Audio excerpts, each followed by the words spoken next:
Sejam muito bem-vindos ao nosso super webinar sobre Price Action. Hoje você vai entender, mesmo que não tenha experiência, mesmo que nunca viu um gráfico na vida, mas tem interesse, quer negociar e compreender como se faz isso através de gráficos. E eu vou simplificar, mas dar uma visão bem realista e, ou melhor, focada na prática e no entendimento de uma forma ao qual você nunca viu por aí. E eu tenho certeza que vai fazer toda a diferença no seu trading. Te explicar o que é, o que significa, como se lê, como se entende e reage ao que você vai aprender aqui, de uma maneira que qualquer pessoa possa compreender. Beleza? Vamos lá?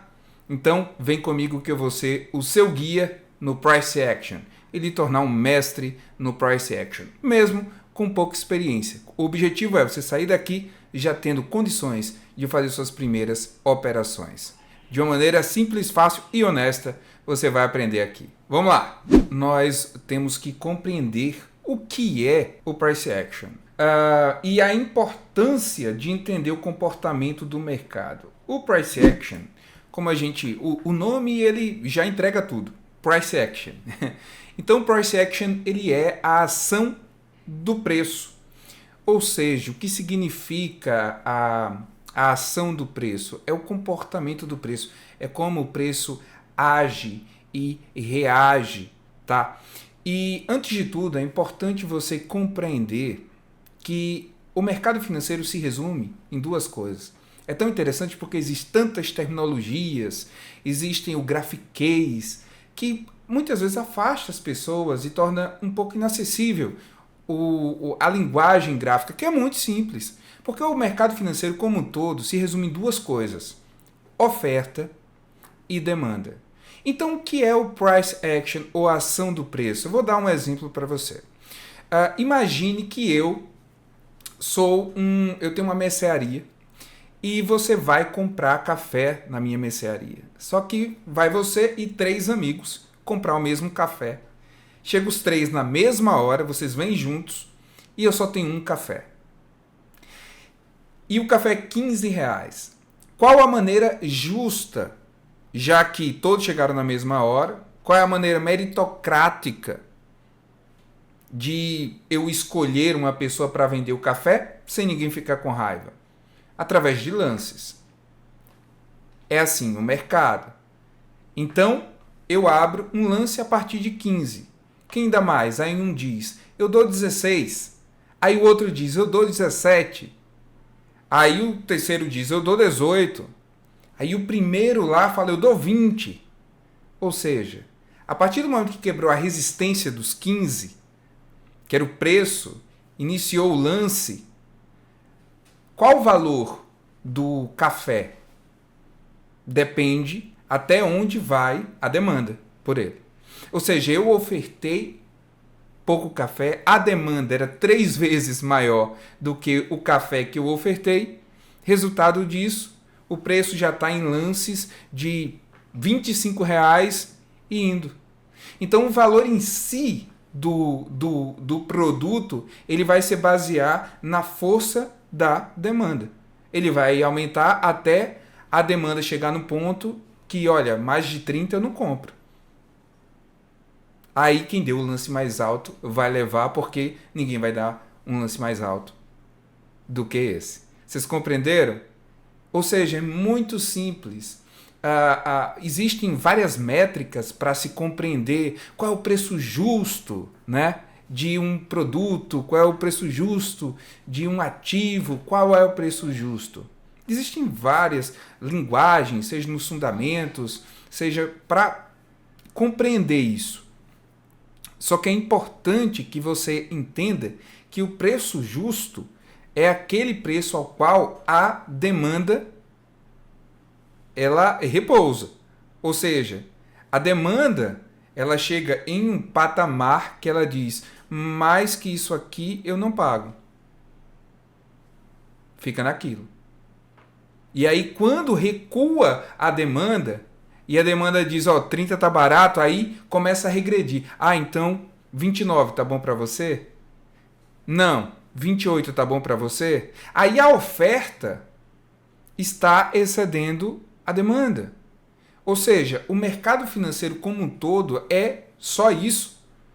É oferta e demanda. Quantas pessoas estão dispostas a ter aquele produto e pagar um determinado valor por ele? E quantas pessoas estão dispostas a vender aquele produto?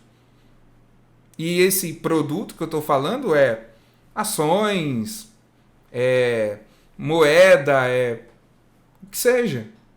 Qualquer ativo. É um produto. É um produto financeiro. Então, basicamente, isso é a realidade do verdadeiro price action.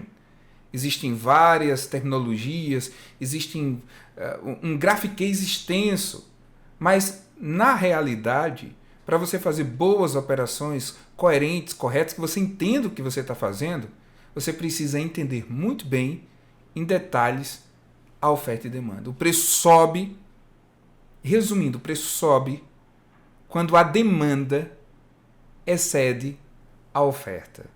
Ou seja, tem mais gente querendo comprar do que produto disponível no mercado. Ponto. É assim no mercado financeiro. O preço cai quando tem mais gente ofertando o produto, tem mais produto. Ou uma grande empresa está ofertando uma quantidade absurda daquele produto e tem poucas pessoas querendo comprar. Imagine isso. Chega um carregamento em um supermercado com muito queijo. Aquele queijo tem uma validade. Quando chega perto da validade, o que vai acontecer? Ele vai reduzir o preço do queijo, porque ele compra um carregamento muito grande, o dono do supermercado. Tem muito queijo para pouca demanda. Está perto de valer, significa que a demanda está baixa por aquele queijo. Então ele abaixa o queijo. Um exemplo que eu fui no supermercado e eu vi um queijo mussarela, estava R$3 100 gramas. Falei, meu Deus, só que aí eu vi, ele estava 1 semana para valer. E já estava há 1 mês no mercado. Olha que interessante. Então isso é oferta e demanda. Isso é no supermercado, isso é na padaria, isso é no teu trabalho, uma profissão que tem menos oferta, né, de profissionais e mais demanda, o preço do salário é mais alto, tudo. A vida adulta se baseia em oferta e demanda e no trading assim. Tá vendo que é fácil?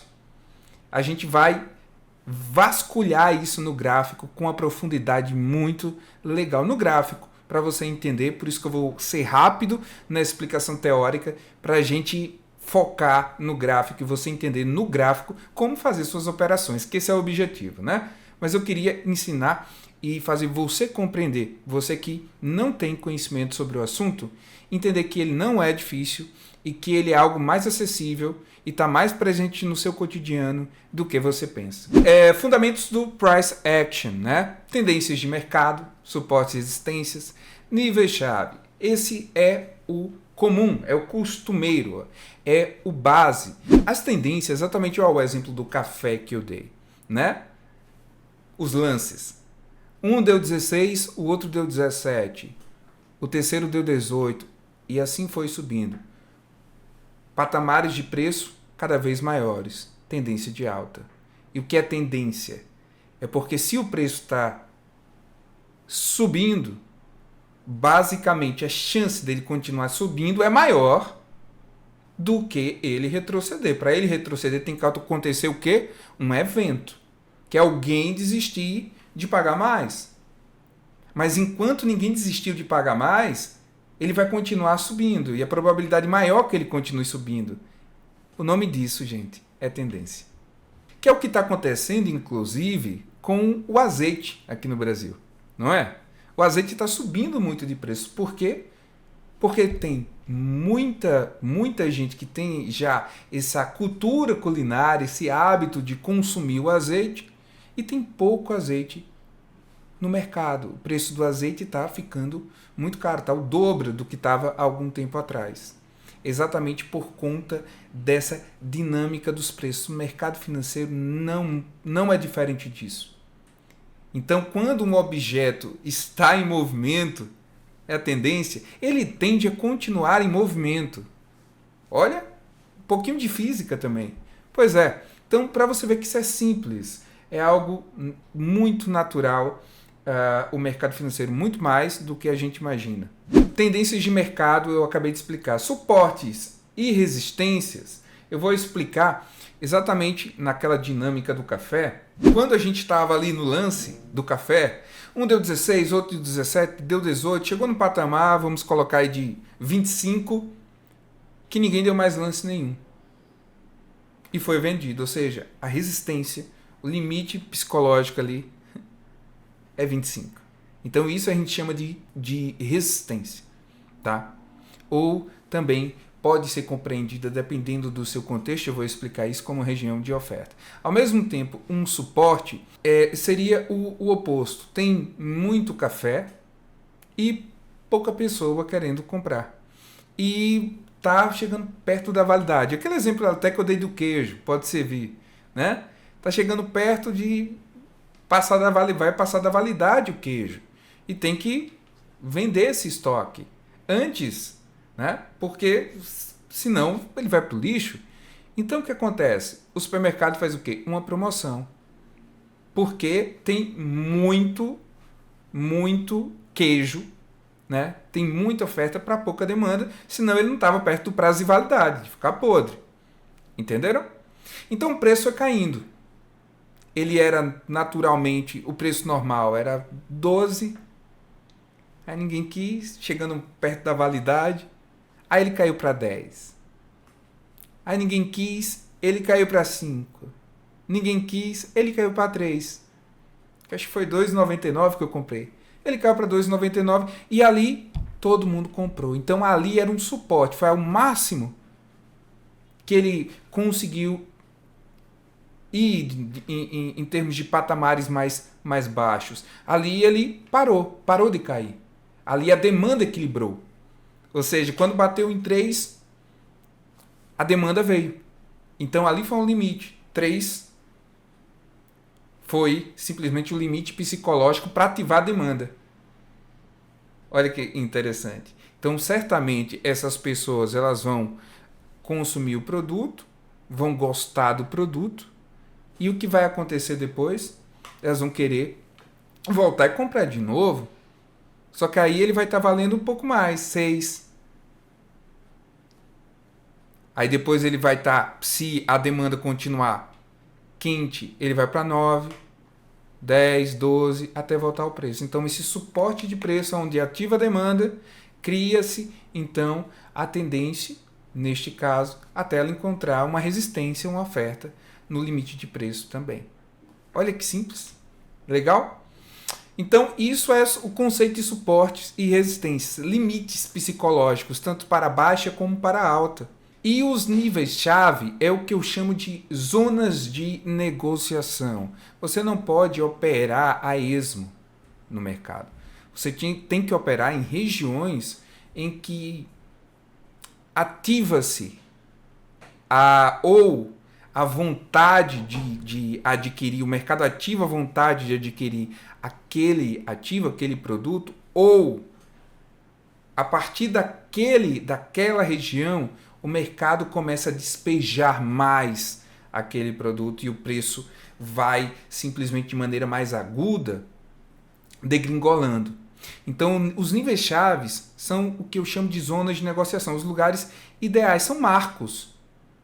São marcos. Um exemplo, se a gente tem uma determinada resistência de preço de um determinado produto, a partir do momento que aquela região é rompida, enquanto continua, ela é um marco.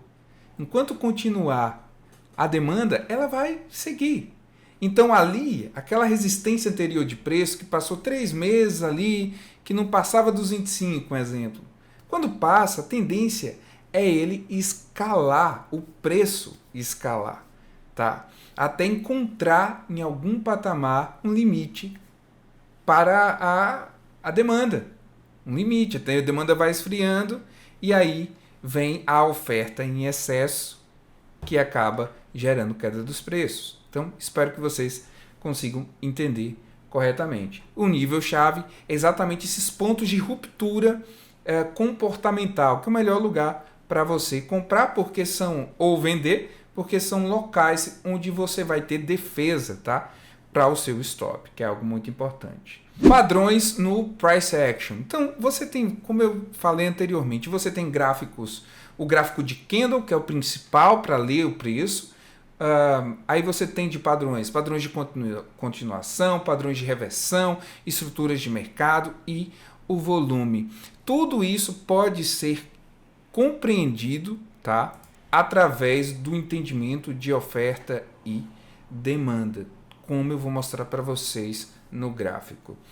E as entradas e as saídas das operações, bem, ela tem que se basear numa trindade: zona de negociação, filtro e gatilho. Eu tenho regiões específicas em que eu vou procurar operações, eu quero o filtro do volume, eu quero que esteja entrando ali dinheiro para confirmar que eu estou seguindo os players, né? E você tem que ter gatilhos, tá? Que é exatamente essa mudança de comportamento quando encontra uma zona de negociação ou uma reafirmação de um movimento da tendência anterior ou simplesmente uma rejeição e inversão da tendência ao encontrar essa região. Beleza? Entendido? Gestão de risco. Nunca arriscar mais de 1% do seu capital por operação, ok? Principalmente vocês que estão começando, eu recomendo 0,25%.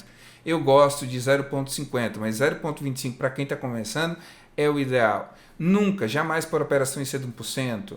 Tenha também um limite de operações diárias e semanais. Isso é muito importante. Você tem que ter um limite de operação para o seu capital em momentos em que o mercado não está bom para a sua técnica, para a sua visão de mercado, para que você não tenha grandes perdas. E conheça bem, você tem que conhecer bem o instrumento de negociação que você está operando, seja ele um índice, seja ele ações, seja ele moedas, seja ele commodities. Eu vou focar esse exemplo que eu vou dar para vocês, eu vou focar no petróleo. Estamos aqui no petróleo. Esse é o gráfico diário do XBR-USD aqui na FP Markets, que você pode operar via TradeView na FP Markets, que tem muitos recursos legais. Então, vamos lá, deixa eu explicar para vocês. O que significa essas linhas vermelhas? São regiões de oferta e demanda e também são regiões de suportes e resistências. Você tem ambos aí. Uma região de demanda é onde vai ter o quê? O apetite pelo produto. Nesse caso, o produto é o petróleo. Então, olha o que aconteceu aqui. A gente teve 5 tentativas. Eu estou falando de 5 tentativas de rompimento desse fundo. Não rompeu o fundo por nada. O que isso significa? Uma alta demanda pelo petróleo. Lembra que eu expliquei? Se o preço, quando o preço encontra um limite e ele não consegue ir mais baixo ou ir mais alto que aquilo por um longo período de tempo, significa que ali é um ponto-chave, é um limite momentâneo para aquele preço.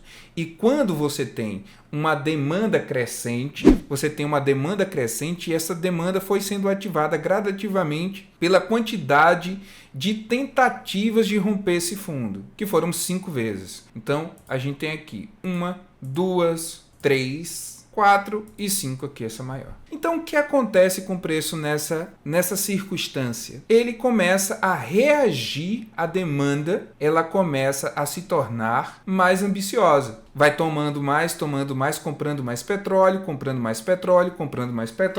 até que chega próximo a uma resistência, que foi o limite de preço que chegou o petróleo em um determinado ciclo de tempo. Então, quando ele chega aqui nesse limite, que é essa linha vermelha, que eu vou mudar ela de cor para botar um roxinho. Quando ele chegou nessa linha roxa, era uma região ali de oferta, que durante um certo período de tempo, alguns dias, chegava ali perto, o pessoal começava a vender o petróleo, concorda? Até criando aqui esse padrão de LTB, linha de tendência baixista, esse padrão que mostra declínio de topos. Só que ele quebrou esse declínio de topos da linha de tendência baixista, trazendo mais demanda. E aí o que aconteceu com o próximo candle? Antes de chegar na resistência, chegou super forte, um candle grande, ainda sem o volume desejável, mas chegou forte, chegou grande o candle.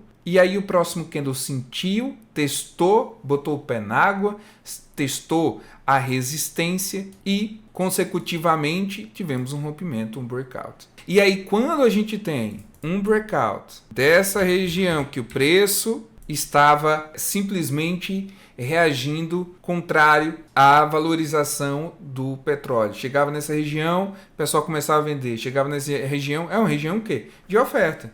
É uma região que a oferta de petróleo é maior que a demanda, acaba derrubando o preço. Até que chega num momento em que, por algum fator, como diz os grandes, paladinos, da análise gráfica, o preço desconta tudo, até que aconteceu algum evento e houve um breakout em que a demanda excedeu a oferta e teve força suficiente para quebrar essa resistência. Este candle lindo aqui, que quebrou a resistência. Eu vou aproximar para você ver melhor, lógico. Só que olha só, aí você tem a possibilidade de o quê? Comprar baseado num padrão comportamental. E que padrão comportamental é esse? Dois pontos chaves que demonstram o interesse crescente por petróleo, naturalmente valorizando ele, que seria a linha de tendência baixista, que seria um ponto ali de oferta, e também a resistência, outro ponto de oferta, e quebrou. E lembra que quando é quebrado um padrão, simplesmente enquanto a oferta continuar a ser sobrepujada pela demanda, quero mais petróleo, ele não para. Ele vai cada vez chegar em patamares mais altos. A lógica é a competitividade entre os players. Essa é a verdade, até que parar de ter alguém aumentando o lance. É essa a lógica. Então, toda vez quando você tem pontos chaves, que são regiões que marcam, a movimentação do ativo, do produto, aí você tem, com a mudança desse padrão, você tem a entrada perfeita. Mas, lógico, eu quero ter certeza que isso não foi um movimento de tomada de liquidez. E o que é isso? Que sim, acontece muitas vezes, principalmente quando está com baixo volume, como aqui, ele rompe e ele depois volta, tomando a liquidez e fazendo um movimento contrário. Então, para isso não acontecer, já que o volume está baixo, o volume é um filtro, ele confirma para você, quando tem volume, ele diz, tem dinheiro na mesa, você está indo com os grandes. Ok, esse padrão está confirmado. Quando tem volume, você tem que ser mais cauteloso ou evitar a operação. Porque ele diz assim, olha, ainda não entrou o Big Money, então você precisa de uma confirmação extra. E ele faz essa confirmação, que é voltar e testar a resistência, que agora virou suporte, a região de oferta, que agora virou um ativador da demanda. E não um ativador da demanda qualquer. Olha depois desse engolfo, que é um padrão de candle, que é superação de um microciclo por outro. Ou seja, superação do momento vendedor para o momento comprador. E aí, depois disso, nós temos uma renovação de pivotamento, ou seja, essa região aqui é outra resistência de preço, é outra região de oferta, que o preço poderia ter dificuldade de ultrapassar ali, mas ele quebra. E essa região se torna agora uma região de demanda. E se você saiu do trade prematuramente, você ainda pode entrar em outro, até a próxima região de oferta. Então aqui eu tenho uma região de oferta. Olha que legal. Consegui entender? E eu fiz alvo e consegui complementar a minha operação corretamente. Até ele encontrar essa região de oferta, essa resistência, que seria hipoteticamente o meu alvo por ser uma região de bloqueio psicológico natural. E aí começa o preço a cair e um equilíbrio, né, entre oferta e demanda ser realizado até chegar no ponto anterior da reafirmação da demanda, em que reativa. Olha, o mesmo ponto, ele bateu na região de oferta, aqui, ó, vou até colocar uma corzinha diferente. Ele bate na região de oferta, botar azul, ele bate na região de oferta, ok? Que foi o alvo dessa operação aqui, porque é uma região que naturalmente há um bloqueio psicológico. Então você tem aqui, ó, nesse círculozinho, vou mudar a cor, botar vermelho, eu tenho a minha entrada dessa renovação de pivô, essa renovação da demanda, ok? Que tem por objetivo a próxima zona de oferta, naturalmente, que foi um limite de preço antigo e que retorna novamente para outra região de demanda. Ele vai equilibrando os esforços, vocês conseguem entender? Eles vão equilibrando os esforços, a oferta vai se equilibrando com a demanda até encontrar uma reativação da demanda. Neste ponto aqui. Onde é que ela encontrou a reativação da demanda? Neste ponto aqui. Nesta região, ele faz a reativação da demanda. Olha como esse comportamento é fácil de compreender, sem a necessidade de terminologias, né, gente? Então ele rompe aquela região de oferta que fez ele buscar demanda para reativá-la, ele rompe e renova o ímpeto da demanda até ele encontrar um determinado preço limite em que ele estabelece um padrão de mudança de comportamento. Ele fez aqui o que a gente chama de topos iguais ou topo duplo. Existem várias nomenclaturas para a mesma coisa, gente. Um ponto em que a oferta supera a demanda. Simples é isso. E a confirmação é quando este ponto aqui, que é de demanda natural, por ter sido um pequeno fundo, ele é rompido. Este aqui, eu vou mudar a cor para vocês entenderem, bota verdinho, é melhor preto. Ele é rompido e vira uma região de quê? De oferta. E o que é que acontece logo depois, quando você tem a confirmação de que a oferta está excedendo a demanda nesse pivotamento topo duplo, seguido de pivotamento na quebra do suporte, dá dois topos que fazem um suporte ser quebrado. É o quê? Um sinal de mudança de comportamento de alta para baixa. Isso chama pivô. E aí você tem o preço em um candle fazendo um que a gente chama, né, de um candle de indefinição. E após esse candle temos um candle elefante, que é essa barra vermelha gigantesca. E por que ela se deu? Porque ela simplesmente confirmou a oferta excedendo a demanda do petróleo. Até encontrar o próximo ponto. Vai equilibrando a oferta e demanda, buscando o equilíbrio, até encontrar o próximo ponto de reativação da demanda ou da oferta, e assim vai consecutivamente. Então, meu objetivo aqui nessa aula, que espero que tenha te ajudado, é simplesmente ir além para você que está começando agora, você que tem alguma experiência e está precisando compreender a natureza do price action, porque as terminologias, o grafiquez, acaba afastando a gente dessa sensibilidade ou simplicidade que é o entendimento básico do mercado e que é tudo no mercado. A oferta e a demanda. Quantas pessoas querem comprar, adquirir aquele produto financeiro e quanto tem na feira. É basicamente isso. E até quanto elas estão dispostas a pagar. Vão dando lances. E essa lógica de alta você pode inverter também e funcionar do mesmo jeito. Espero que esta aula tenha iluminado. Como eu falo, esta aula é focada em você que quer conhecer o Price Action e que está começando no trading agora e quer transcender o graphic case e compreender qual é a natureza do comportamento do preço e como eu posso começar a tatear algumas operações vendo o gráfico da maneira correta. Continue conectado às nossas demais redes sociais e até mais.